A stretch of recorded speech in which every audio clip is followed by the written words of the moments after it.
Nú var verið að undirrita samstarfssamning UMFÍ og Akureyrarbæjar 18. unglingalandsmótið. Hvernig líst þér á það hér á Akureyri?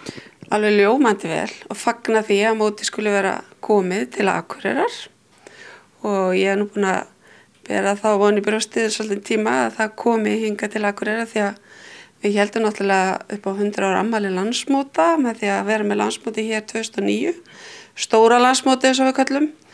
Og þá sá ég bara hvað mikil kraftur hér í fólki og hvað aðstæðan var öll góð og þetta verður alveg tilvalinn staður til þess að skella einu unglingalandsmóti á næst. Þú nefnir þarna fólki hér hafi komið vel að mótinu, 2009 landsmótinu. Þetta krefst einmitt mjög margra sjálfboðaliða. Óttastu nokkuð að þeir verði haldið sér til hlés hér á Akureyri? Nei, mér heyrist ekki. Það er náttúrulega mjög öflug og reynslu mikil grassroot sem er hér á þessu svæði. Hér haldið mörg mót á hverju ári og fólk þekkir vel til verka og við fundum það líka 2009. Þetta var náttúrulega rosalega margar íþróttagreinar á stóra landsmótinu, miklu fleiri raunheldur en unglingalandsmóti. En það var vel mannað og það var bara sótt fólk sem fór á námskeið og öðlaðist réttindi að dæma hérna ýmsu greinar og bara það gekk alveg rosalega vel og fólk býr náttúrulega að þeirri reynslu sem þá og ég heyri að það er fjöldinn allur sem ætlar að koma að unglingalandsmótinu og hlakka mikið til að taka þátt í því, þannig að ég held að það verði ekkert vandamál. Hvað er það við unglingalandsmót sem er svona heillandi þannig að þið eru að fá fleiri þúsund á hverju móti? Já, unglingalandsmót er ekki bara íþróttamót. Unglingalandsmót er náttúrulega fjölskylduskemmtun og forvarnar hátíð. Hún er náttúrulega, mótið haldið verslunarhelgi og það sem gerir mótið líka svo sjarmerandi að þarna er ungt fólk á aldrinum 11 til 18 ára að keppa í fjöldanum öllum af íþróttagreinum en er líka að taka þátt í ýmsu öðru eins og hæfileikakeppnum og listamannabúðum og ýmsu og þarna þarf þú ekki að vera neitt afreksmaður í íþróttum. Þú getur bara komið og tekið þátt að þú hefur gaman að því að vera í íþróttum og það er það sem að mér finnst svona mest sjarmerandi við þetta. Það er bara allir með og hver einn á sínum forsendum og það er ekkit kraf það að þú sett einhver íþróttastjarna. Þú bara þarft að hafa gaman að íþróttum og því að finnast það skemmtilegt og koma og hitta fullt af ungu fólki að sama aldri og ég veit að búið skapast mikil vináttu tengsl á mótunum í gegnum tíðina. Þannig að ég held að það sé kannski svona það sem stendur upp fyrir mér að fylgjast með. Nú er ég búin að vera á mótunum öllum frá upphafi og það er það sem maður horfir alltaf á. Það er þessi gleði, þessi vinátta og svona kærleikur í bland við keppnina. Við erum búin að bíða eftir þessu tækifæri lengi, sérstaklega ungmennafélag Akureyrar sem búið að ekki byrja sækja þetta í mörg ár en búið að velta þessu fyrir sér að sækjum og nú slóðum við til og við vorum svo heppin að fá það núna 2015 og við erum bara allsæl með það. Þessi klassíska spurning, óttastu eitthvað að það fari illa saman bæjarhátíðin ein með öllu og unglingalandsmót? Nei, alls ekki, þvert á móti.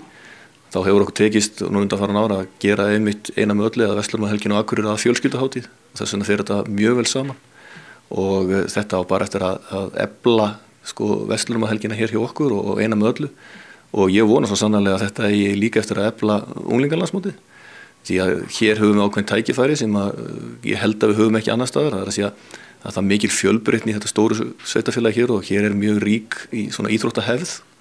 Þannig að vonandi getum við nýtt okkur þá reynslu og þekkingu sem er hér í okkar bæjarfélagi til þess að gera landsmótið líka ennþá öflugra. Hvað eru þið með mörg félög hérna? Já, innan íþróttabandalagsins eru 22 íþróttafélög og íþróttagreinarnar eitthvað fleiri, því sem þeir eru deildaskipt.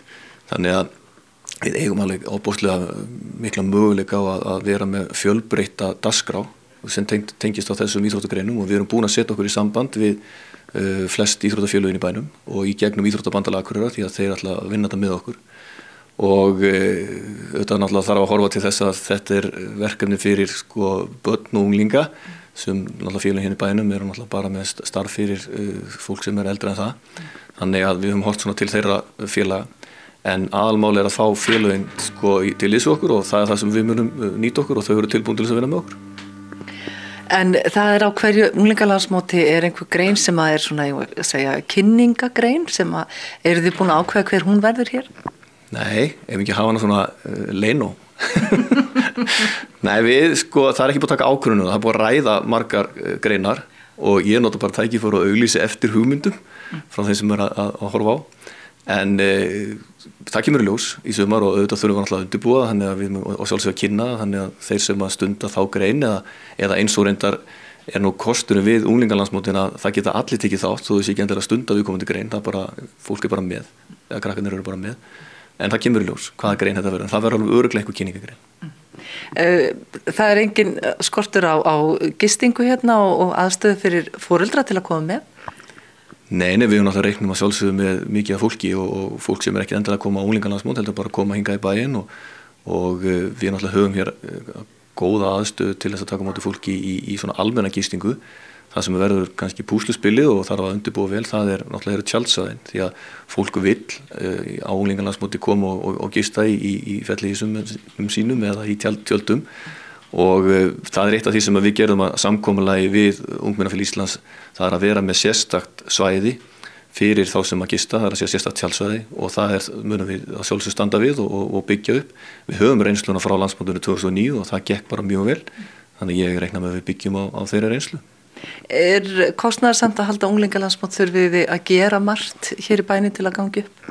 Já, við þurfum að gera margt hér eins og annar staðar en við erum líka heppin að við náttúrulega erum afskaplega rík af íþróttamannvirkjum þannig að við þurfum ekki að fara í mikla uppbyggingu og svona allavega ekki frá grunni en það þarf alltaf að dytta mannvirkjum og það þarf hugsanlega að breyta ykkur eða leggja eitthvað til, sérstaklega í búnaði þannig að við munum sjálfsög gera það þannig að auðvitað kostar það og við höfum sótt fjármuni til ríkisins, það sérstakur landsmótssjóður sem við getum sótt í og höfum gert það en höfum reyndar ekki fengið svar ennþá og síðan höfum við tekið til hliðar 15 milljónir á okkar fjárhagsáætlun alveg sérstaklega vegna landsmótsins og síðan náttúrulega bara svona almennur rekstur og kostnað sem að sveitarfélagið mun að sjálfsögðu bera en það ekki aðalmálið þessu kostnaðurinn auðvitað við fáum svo mikið tilbaka ekki endilega í krónum og aurum heldur bara í betra mannlífi við fáum hingað fólk sem að kemur vonandi aftur og nýtur þess að vera hérna með okkur og út af það gengur nú unglingalandsmóti það að við getum verið öll saman í því að njóta þess sem Akureyri hefur upp á að bjóða